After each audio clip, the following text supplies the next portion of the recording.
Ladies and gentlemen, boys and girls, children of all ages, welcome to Robert's Sports Show. I'm your host, Robert. Alright, we are 54 days away from the Great American Race, the 2026 Daytona 500. As we are counting down the days until that day happens, we are profiling each and every car number on our way down from 104 through 00 and 0. We are landed on 54 today. 573 starts in the Cup Series for the number 54. 3 wins, 84 top 5s, 198 top 10s, 11 poles. First race was June 18, 1950. The last race was the last race of the season, November 2nd, 2025. 40 different drivers. Only 2 of those drivers ever won. Of those 573 starts, 222 were Chevrolet, 123 Toyota, 100 Ford, 52 Plymouth, 42 Pontiac, 28 Oldsmobile, 27 Dodge, 10 Buick, 4 Studebaker, and 1 Hudson.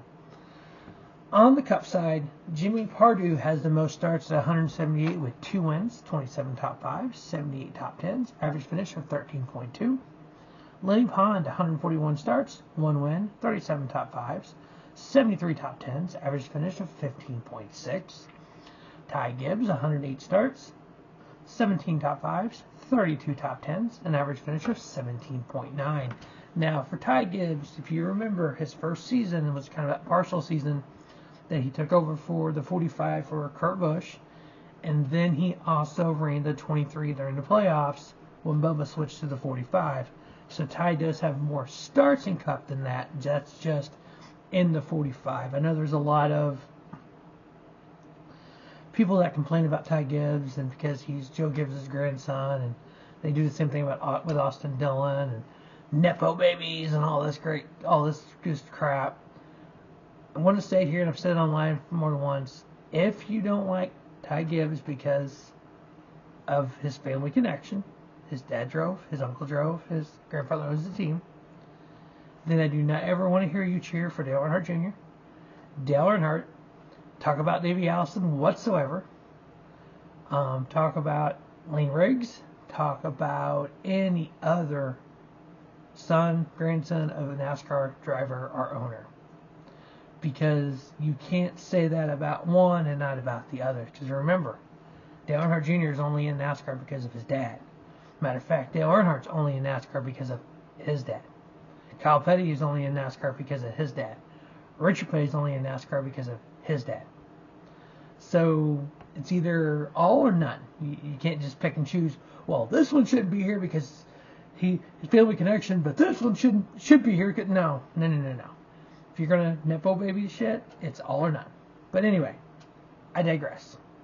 Ty Bodine, 35 starts, 50 in the 54 car in the Cup Series, 1 top 10, average finish 26.1. Belden is 24 starts, 5 top 10s, average finish 20.8. Nance Mattingly, 12 starts, 2 top 5s, 4 top 10s, average finish of 14.1. On the Xfinity side, 332 starts for the 54, 48 wins, when most of those came from Kyle Busch. Oh, speaking of, he followed into that because his brother was a star before he got in the Cup. 130 top 5s, 172 top 10s. First start for the 54 in Xfinity was September 4th, 1983. Last race was November 1st, 2025. 35 different drivers, 8 different drivers won. This is just a snapshot of the drivers. This is not a full list of them. You can go to driveraverages.com and you can get the full list of all 35 drivers and 8 different winners. Kyle Busch, 99 starts in the 54 in Xfinity, 31 wins, 75 top 5s, 81 top 10s, an average finish of 6.4. Ty Gibbs, 50 starts in the 54 in Xfinity, 11 wins, 25 top 5s, 33 top 10s, average finish 9.0. Taylor Gray, which is crazy that after just one season, boom, he's number 3 on the list. 33 starts, 1 win, 7 top 5s, 15 top 10s, average finish of 15.0. Kevin Grubb, 30 starts, 2 top 5s, 6 top 10s, average finish of 22.7. Kelly Denton, 19 starts, average finish 28.4. Kurt Busch. Now, when Kurt Busch drove the 54 was under the KBM banner back in the day. KBM had that Xfinity program. 11 starts, 1 win, 6 top 5s, 8 top 10s, average finish of 9.9. Eric Jones, 8 starts, 1 win, 3 top 5s, 7 top 10s, average finish of 6.9. On the truck side, 139 starts for the number 54, 26 different drivers.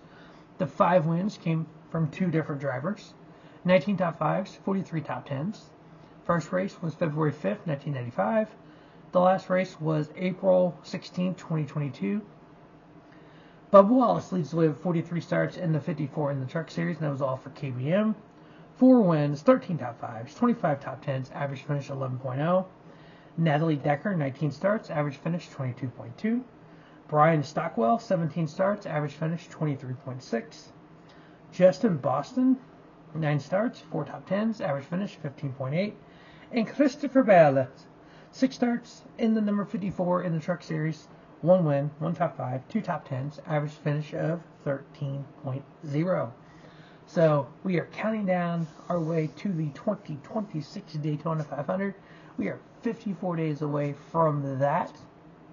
Still have not found out the format for next year. I know per Chris Rice on Kenny Wall's show, he says everyone is going to like it, and I love reading comments because it's kind of all over the place.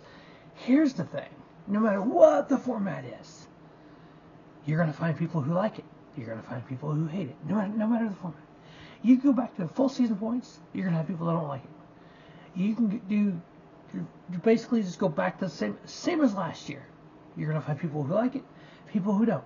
You can do the chase format from years back. You'll find people who like it and people that don't. You can do the 3-3-4 format that Jordan Bianchi was talking about. Again, like, dislike. Here's the thing.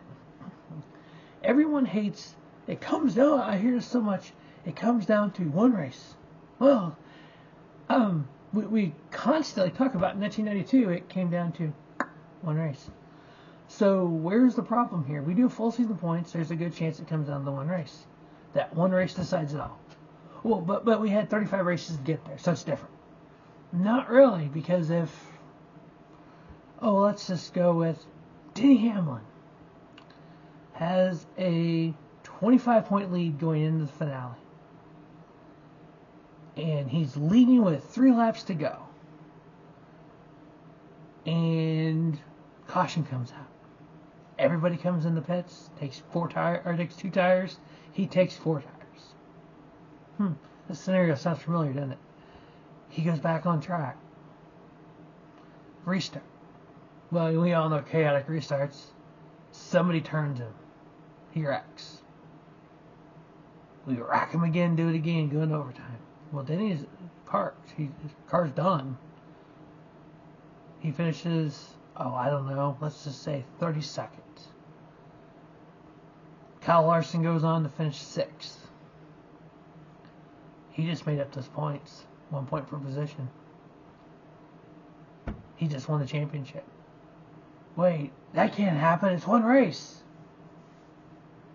So, every time somebody says it shouldn't come down to one race,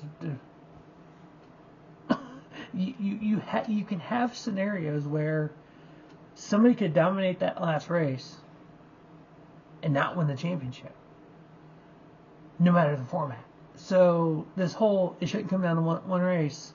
Okay, if the issue is it shouldn't come down to 4 drivers tied going into the finale, okay, that's a different conversation. But just, it shouldn't come down to one race. That's no. If the argument is we don't need that reset, we don't need the 4 drivers equal going into the last race. Okay, I can get behind that. We can discuss that. Let's talk about it. Let's not do the reset for the last race. Let's just do the same format. Once we leave Martinsville, instead of doing a reset, just 4 drivers run for a championship. Wherever they were after Martinsville, if 10 points ahead, 50 points ahead, whatever it was, we go to the finale with that. Would that make everyone happy? You're never going to find a system to make everyone happy. So once NASCAR announces it, we'll talk about it. We'll give an opinion on it.